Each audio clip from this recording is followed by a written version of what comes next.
Hello दोस्तों, welcome to my YouTube channel Amar technicals पर आप प्रिय विद्यार्थियों का स्वागत है।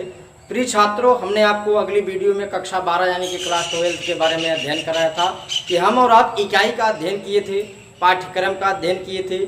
कक्षा 12 में कोविड-19 की वजह से सन 2021 और 22 में आपको न्यू सिलेबस में पढ़ना क्या है, अध्ययन क्या करना है। तो आगामी परीक्षा, प्रतियोगी परीक्षाओं के लिए प्रिय छात्रों आपको बता दें, सबसे ज़्यादा और सर्वप्रथम सबसे ज़्यादा जरूरी जो होता है आपके नए पाठ्यक्रम में आपके सिलेबस हैं। हमें और आपको अगर इसका अध्ययन नहीं रहेगा तो हम और आप कोई अध्ययन नहीं कर पाएंगे और आगामी परीक्षा में हम और आप विफलता का ही कारण बन सकते हैं और हमारा जो रिजल्ट होगा बहुत खराब आएगा। प्रिय छात्रों, तो आपको हम आज बता देते हैं जो हमें कोविड-19 का जो 100 में से 30% काट कर जो हमारा सिलेबस जोड़ा गया है सन 2021 और 22 के लिए, यानी कि 2021-2022 के लिए, इसके बारे में हम और आप आज अध्ययन करते हैं। जो क्लास 12 का बायोलॉजी का सिलेबस है आप लोगों के बीच में आज यहाँ पर हम और आप अध्ययन करते हैं। तो प्रिय छात्रों, हमने आपको बताया कक्षा 12 में जो बायोलॉजी का सिलेबस है इकाइयों के बारे में अध्ययन करा चुके थे। तो भाग 1 में आपको क्या पढ़ना है, कक्षा 12 का जो इकाई है, यूनिट है, और उसमें हमको उसके अंदर क्या पढ़ने हैं, सिलेबस जो हमारा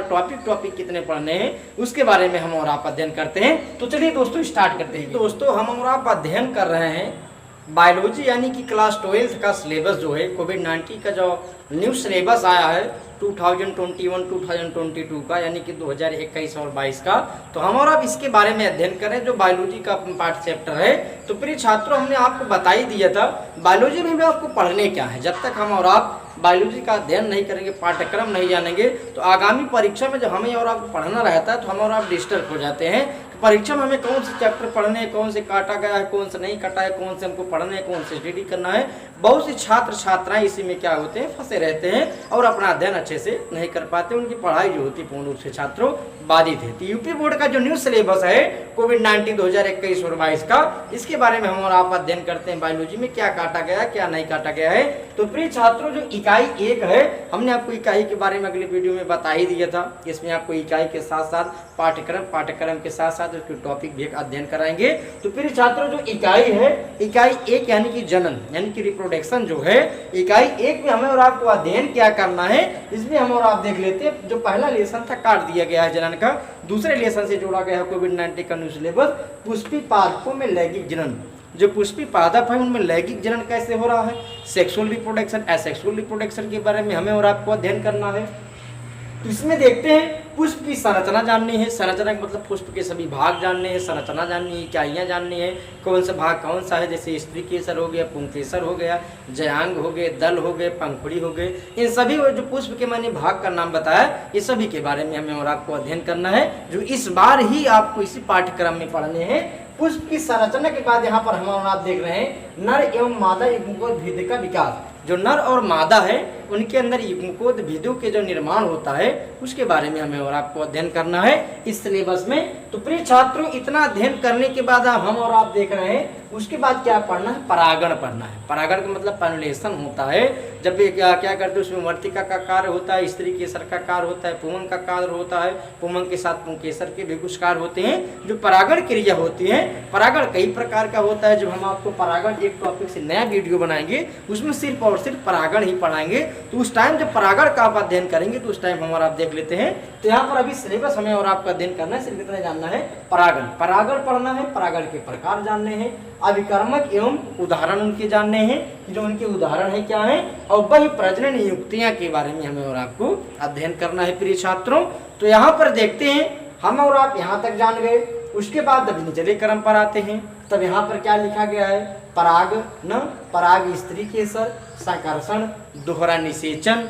दोहरा निषेचन के बाद यहाँ पर लिखा गया है निषेचन तथा पश्च, यानी कि जो स्त्री केसर है, स्त्री केसर के अंदर यानी कि जयांग, जिन्हें हम लोग जाइनोसिलम कहते हैं, जयांग के अंदर की क्रिया पढ़ना है, परागण की युक्तियाँ पढ़नी है, परागण के बाद दोहरा निषेचन पढ़ना है, जिसे फर्टिलाइजेशन कहते हैं, उससे दोहरा निषेचन भी कहते हैं, एकल निषेचन पढ़ना है। इन सभी के बारे में हमें और आपको अध्ययन इस कोविड-19 के सिलेबस में करना है। तो और आगे आते हैं दोस्तों, निषेचन तथा पश्च घटनाएं, भ्रूणपोष एवं भ्रूणपोष का परिवर्धन पढ़ना है। जैसे मानव के गर्भ में भ्रूणों का विकास कैसे हो रहा है, भ्रूण पोषक के बारे में अध्ययन करना है, प्लांट के अंदर भ्रूणों की संरचनाएं कैसी बनती है, उनकी युक्तियों के बारे में अध्ययन करना है। ये सभी हमें और आपको इन घटनाओं के बारे में जानना है। उसके बाद बीज का विकास एवं फल निर्माण, विशेष विधियां, एपोकिम्सम और असंगतना, अनिषेक फलन, बहुगुणता, बीज एवं फल निर्माण का महत्व, ये सभी क्या पढ़ने हैं हमें और आपको अध्ययन करना है प्रिय छात्रों। तो जब घटनाओं के पढ़ने के बाद फल का जो निर्माण होता है, जैसे हम और आप देख लें, एक पौधा लगा दिए, इतना बड़ा इसे पौधा लगा, धीरे धीरे बढ़ता जा रहा है और एक दिन ऐसा आता है प्रिय छात्रों, पौधा बहुत विशालकाय हो जाता है। जब उस पौधे के समीप हम और आप जाते हैं, देखते हैं यार इतना बड़ा पुराना पौधा हो गया, कोई फलें नहीं दे रहा है, तो फल के बारे में जब हम और आप अध्ययन किए, वास्तविकता इसकी क्या है जो फल नहीं दे रहा है, तो उस फल का अध्ययन हमें और आपको करना है। फल का निर्माण कैसे होता है, क्रियाविधि कौन सी बनती है और किसके द्वारा इसका स्फुटन होता है, प्रकीर्णन होता है, फल कैसे पक जाते हैं और क्या कौन से ऐसे हार्मोन, पादप हार्मोन हैं जिनके कारण फलों की पकना स्टार्ट हो जाता है। हम और आप जिबरेलिन, ऑक्सीजन और एथिल अल्कोहल, ये सभी ऑक्सीजनों का, ये सभी अल्कोहलों का हम और आप अध्ययन करेंगे, सभी पदार्थों का, हार्मोनों का अध्ययन करेंगे जब एक नए टॉपिक से फल का निर्माण या फल का प्रकीर्णन लेकर आएंगे तब। तो देखते हैं दोस्तों, फल का निर्माण, विशेष विधियां उनकी जाननी है और एपोमिक्सिस पढ़ना है, असंगतता पढ़ना है, उसके बाद अनिषेक फलन के बारे में जानना है, बहुगुणता के बारे में जानना है, बहुभ्रूणता के बारे में जानना है, बीज एवं फल का निर्माण जानना है, उनकी क्रियाविधि को जानना है, फल निर्माण का महत्व जानना है, जो इसी ईयर में हमें और आपको पढ़ने हैं। तो प्रिय छात्रों, हमने आपको आकलन कराया जनन इकाई 1 में, आपको इतने ही पहले दूसरे चैप्टर में पोषकी पादपों में लगी जन्म में अध्ययन करने हैं। उसके बाद यहाँ देख रहे हैं तीसरा जो है मानव जनन है, यानी कि महिला और पुरुष का जनन है, एक मनुष्य का जनन है, एक कैसे रिप्रोडक्शन करता है, एक अपनी संततियों को कैसे बढ़ाता है, इसके बारे में हमें और आपको अध्ययन करना है।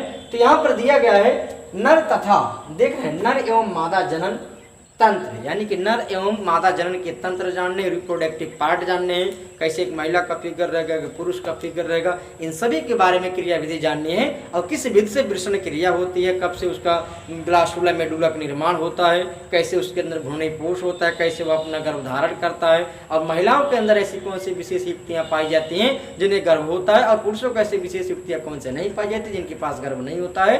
तो रिप्रोडक्शन, शुक्राणु जनन और शुक्राणुओं के बारे में, स्पर्म के बारे में हम और आप अध्ययन करेंगे इसमें, यानी कि नर एवं मादा जनन तंत्र में। तो प्रिय छात्रों, उसके बाद देख रहे हैं वृषण एवं अंडाशय की सूक्ष्म दर्शी शरीर संरचना जाननी है, उनके छोटे छोटे कणों के बारे में अध्ययन करना है, एकदम सूक्ष्म कणों के बारे में अध्ययन करना है, जो जीन है, क्रोमोसोम है, गुणसूत्र है, उनके बारे में हमें और आपको वहां पर जानना है। जो मादा क्या है, मानव जनन के अंदर जाना, और इनके बारे में और क्या जानना है प्रिय छात्रों, युग्मक जनन, शुक्राणु जनन एवं अंडाशय, मासिक चक्र जानना है।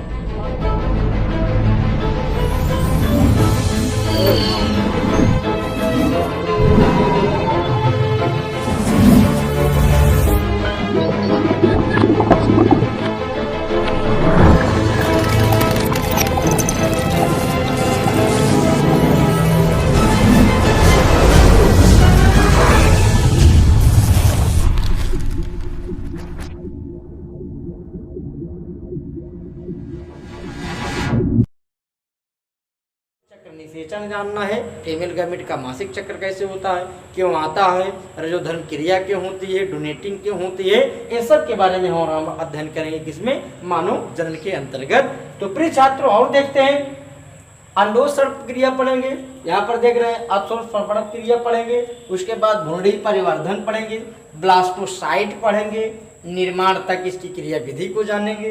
और इस सिलेबस में आपके जोड़ा गया है जो कोविड-19 2021 और 22 में आपको अध्ययन करने हैं। तो इसमें एक बात क्या जानना है सगर्भता जानना है एवं प्लेसेंटा का निर्माण जानना है। ये सभी हमें और आपको पढ़ना है जो हमारे पाठ्यक्रम में जोड़ा गया है। सामान्य ज्ञान में प्लेसेंटा का निर्माण हमें और आपको अध्ययन करना है प्रिय छात्रों। प्रसव एवं दुग्ध श्रावण सामान्य परिचय के बारे में अध्ययन करना है। जो महिला रहती है, प्रसूता महिला रहती है, गर्भवती महिला रहती है, वो अपना प्रसव कैसे करेगी जिससे उसको आसानी हो, उन सभी टेक्नोलॉजी के बारे में हमें और आपको अध्ययन करना है। और उसके बारे में सामान्य परिचय भी जानना है। दूधस्रावी ग्रंथियों को बढ़ाने वाले हार्मोन के बारे में जानना है जिससे वह बालक पूर्ण रूप से अपना भ्रूण विकास। अगला जो पाठ्यक्रम है हम और आप देखते हैं जन्म में ये क्या है, जनन स्वास्थ्य है, यानी कि जनन स्वास्थ्य के बारे में अध्ययन करना हमें और आपको। जनन स्वास्थ्य में क्या पढ़ना है प्रिय छात्रों, यहाँ पर देखते हैं जनन स्वास्थ्य की आवश्यकता एवं यौन संचारित रोगों की रोकथाम के बारे में हमें और आपको अध्ययन करना है। जो हमारी स्वास्थ्य है, इम्यूनिटी है, इनको कैसे बचाएं और मनुष्य कैसे जीवित रहेगा अपने स्वास्थ्य के बारे में अगर ध्यान नहीं देगा तो उसकी उपयोगिता और उसके मानव शरीर के ब्राह्मणों के ऊपर क्या दिक्कतें आती हैं। अनेक प्रकार के रोग हैं, रोगों के रोकथाम के लिए हमें और आपको अध्ययन करना है। तो हमें और आपको यहाँ अध्ययन करना पड़ेगा जनन स्वास्थ्य में जनन स्वास्थ्य की आवश्यकता एवं यौन संचारित रोगों की रोकथाम, यानी कि यौन संचारित जो रोग हैं, छुआछूत से फैलने वाले रोग हैं, वायरस के बारे में जानना है, बैक्टीरिया के बारे में जानना है, कृमि रोगों के बारे में जानना है और मृतोपजीवी पौधों के बारे में जानना है और उनके लक्षणों के बारे में जानना है। और मृतोपजीवी कुछ ऐसे भी प्लांट है जिन्हें हम और आप इंजेक्ट कर लें, बॉडी में ग्रहण कर लें, उनसे जो रोग होते हैं उनके बारे में हमें और आपको अध्ययन करना है। कहाँ पर, जनन स्वास्थ्य में। उसके बाद देख रहे हैं परिवार नियोजन के बारे में जानना है। परिवार नियोजन क्या है, पहले इसका अध्ययन कर लेते हैं। भारत के एक बहुत ही विकासशील देश है। इस विकासशील देश में बहुत ही अशिक्षा है। अशिक्षा के कारण ही और हमारे जो समाज है, समाज में बाल विवाह हो जाता है, बचपन में उनकी आयु में शादी हो जाती है, तो ऐसे में जनसंख्या वृद्धि होती है। बताने का तात्पर्य, जनसंख्या विस्फोट को रोकने के लिए परिवार नियोजन प्रणाली लागू की जाती है, जिससे भारत की जनसंख्या कंट्रोल हो और उस पर समन्वय बरता जाए और नियंत्रण किया जाए। प्रिय छात्रों, 2011 का जो जनगणना एक व्यू आया था, 2011 के जनगणना में हम और आप देख रहे थे 1000 पुरुषों पर 940 महिलाएं जो है प्रयुक्त दिखाई दे रही थी। 60 का रेशियो अंतर था। लेकिन आज की जो जनगणना हम और आप करें तो जनसंख्या वृद्धि तीव्र गति से हो रही है और आबादी जो है कम है और जनसंख्या की वृद्धि ज्यादा है। इसलिए हमें और आप क्या करना चाहिए, जनसंख्या पर नियंत्रण रखना चाहिए और परिवार नियोजन को विशेष रूप से ध्यान देना चाहिए। जब टॉपिक हम और आप अध्ययन करेंगे परिवार नियोजन के बारे में तो वहाँ पर डिटेल से हम और आप इसका अध्ययन कर लेते हैं। अभी यहाँ पर देखते हैं परिवार नियोजन, इसको पढ़ना है। आवश्यकता एवं विधियां जानना है। गर्भ निरोधक एवं चिकित्सकीय सगर्भता और समापन, जो सगर्भता है, समापन है, एमटीपी है, इम्यूनोसेंटोसिस है, बाध्यता है, इनके बारे में हमें और आपको अध्ययन करना है। तो यहाँ पर देखते हैं आवश्यकता एवं विधियां, यहाँ तक हम जान ही गए थे। गर्भ निरोधक एवं चिकित्सकीय सगर्भता एवं समापन के बारे में जान, जो गर्भ निरोधक है, गोलियां हैं, टैबलेट्स हैं, उनके बारे में हम और आप मानव स्वास्थ्य में कैसे पढ़ेंगे। महिलाएं जो होती है, प्रसूता रहती है, गर्भवती रहती है, उनके बारे में गर्भ निरोधक गोलियों के जो उपकरण है, इनकी कार्य की उपयोगिता है, उनके बारे में हमें और आपको जानना है। तो एमटीएस, ये जो एमटीपी है और इम्यूनोसेंटोसिस है, इसके बारे में जानना है। और बाध्यता एवं सहायक जनन प्रौद्योगिकियां जो हैं, जितनी भी जनन प्रौद्योगिकियां हैं, उनके बारे में अध्ययन करना है कि मानव के जनन के अंदर प्राय स्वास्थ्य के अंदर कौन सी ऐसी प्रॉब्लम आ रही है जो हमको जनन प्रौद्योगिकियों के बारे में अध्ययन करना पड़ रहा है, उनके बारे में जानना है। तो बहुत से टेक्नोलॉजी का प्रयोग किया जाता है जनन प्रौद्योगिकियों में। इनमें हम और आप जान सकते हैं IVF पढ़ना है, JIFT पढ़ना है, GIFT पढ़ना है।